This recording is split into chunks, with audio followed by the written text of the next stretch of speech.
Tidak terasa pemirsa, kita sudah di segmen akhir dari obrolan pagi dan kita lanjutkan lagi untuk obrolan kita bersama dengan Pak Ihsan ya. Pak, ini nggak cuma berlalu lintas tapi kewaspadaan terhadap bencana pun juga perlu ditingkatkan ya. Nah, kita pengen tahu juga nih dari Polda DIY ini juga turut ya dalam kesiapan bagaimana untuk menanggulangi kebencanaan yang ada tidak hanya di daerah istimewa Yogyakarta tapi juga di sekitarnya nih Pak.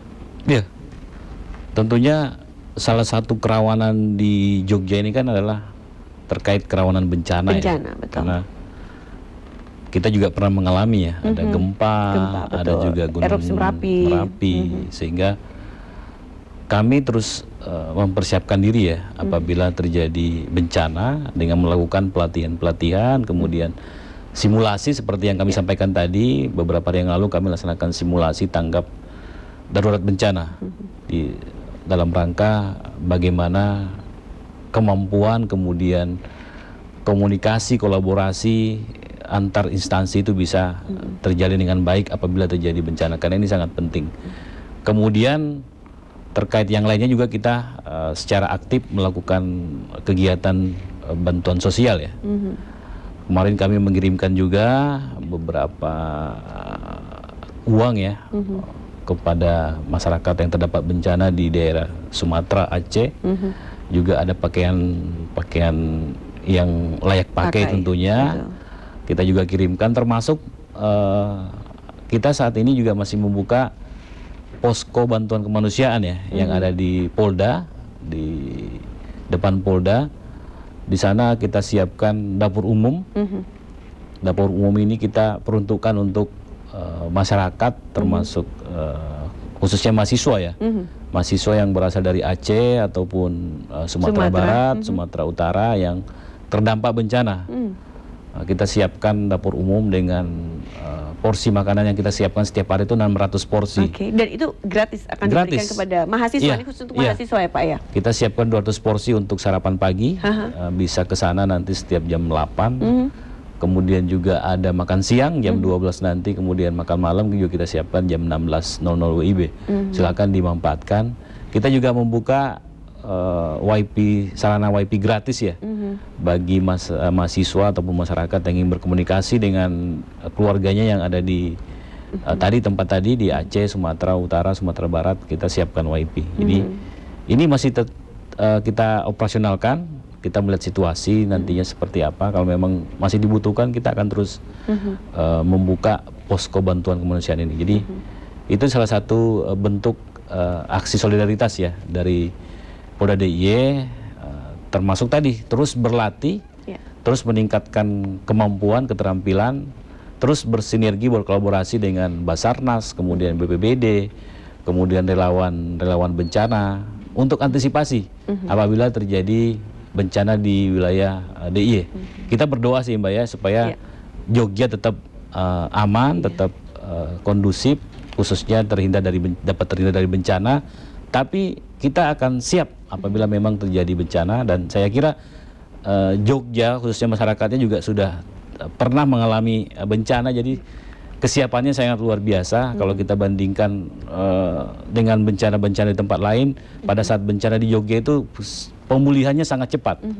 Ini menunjukkan bahwa guyupnya Jogja, kebersamaannya masyarakat Jogja ini menjadi sesuatu yang penting, menjadi sesuatu kekuatan utama ya dalam rangka menghadapi bencana. Di samping tadi kita bantu dengan kemampuan-kemampuan, peralatan-peralatan yang dimiliki oleh Polda, kemudian TNI maupun stakeholder terkait, baik itu Basarnas maupun BPBD DIY. Kalau dari posko bantuannya sendiri berarti sudah ada sejak beberapa hari yang lalu begitu ya Pak ya? Sampai dengan batas waktu yang tidak ditentukan sesuai dengan kebutuhan yang ada di masyarakat itu seperti apa begitu? Jadi tidak ada ketentuan sampai kapan gitu, nggak ada Pak? Iya, jadi kita dirikan setelah kita lihat ternyata mahasiswa dari Sumatera Utara, Sumatera Barat maupun Aceh itu ada sekitar 8.000 ya yang berkuliah atau menuntut ilmu di Jogja. Inilah yang mendasari kami untuk mendirikan posko, dan dari 8.000 ini ya ternyata banyak yang terdampak,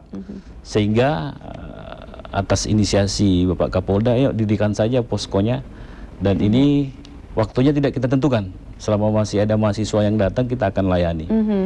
Karena kita tadi menyadari bahwa memang banyak mahasiswa yang berkuliah di Jogja, khususnya mahasiswa yang terdampak bencana ya. Oke, tapi banyak juga mahasiswa yang memang mereka ini memanfaatkan momen ini dengan baik, misalnya dengan mereka benar-benar datang kemudian mengambil makanan begitu di pagi, siang dan juga sore itu. Iya. Dengan tetap operasionalnya sampai sekarang kan berarti itu masih dibutuhkan. Sangat efektif juga ya untuk dilakukan begitu ya Pak ya. Silakan dimanfaatkan, tinggal bawa KTP ya, aja, ataupun kartu mahasiswa ya, yang domisili di sana khususnya ya. Silakan dimanfaatkan. Ini semuanya gratis ya untuk. Di mana Pak tadi tempatnya Pak? Di Polda DIY. Di Polda DIY ya, langsung datang aja ke sana. Ada di gerbang sebelah barat ya. Pagi jam 8, kemudian siang jam. Pagi jam 8, siang jam 12, kemudian malam jam 18.00. Oh oke. Petugas kami standby di sana. Oke. Ini langsung dimasak oleh koki-koki Polwan ya. Wow, jadi, ada chef-chefnya ya. Iya ada, tidak hanya dapat makanan gratis tapi bisa langsung melihat koki kami memasak. Yang masak di dapur. Iya, kokinya juga masih rata-rata masih bujangan. Waduh. Oke, baik. Nah, Pak Ihsan, ini kita ngomongin lagi nih tentang jelang tahun baru. Ini kan biasanya nih Pak, wah kembang api di mana-mana begitu kan. Nah, itu dari sisi pengamanannya sendiri seperti apa yang mungkin juga sudah disiapkan dari sekarang nih Pak? Iya. Terkait kembang api kan memang sesuai aturan boleh ya, diperbolehkan dengan ukuran tertentu ya. Sehingga kita juga tidak bisa membatasi karena memang diperbolehkan. Yang tidak boleh ini kan petasan ya. Petasan ini yang nggak boleh, mercon itu kan. Oke, jadi yang tidak diperbolehkan adalah petasan sama mercon itu tidak diperbolehkan. Iya, karena memang tidak diatur ya dalam undang-undang. Tapi kalau kembang api itu diperbolehkan dengan batasan-batasan tertentu ya. Sehingga ini juga kita sudah memetakan ya lokasi-lokasi penjualan ya, lokasi-lokasi penjualan.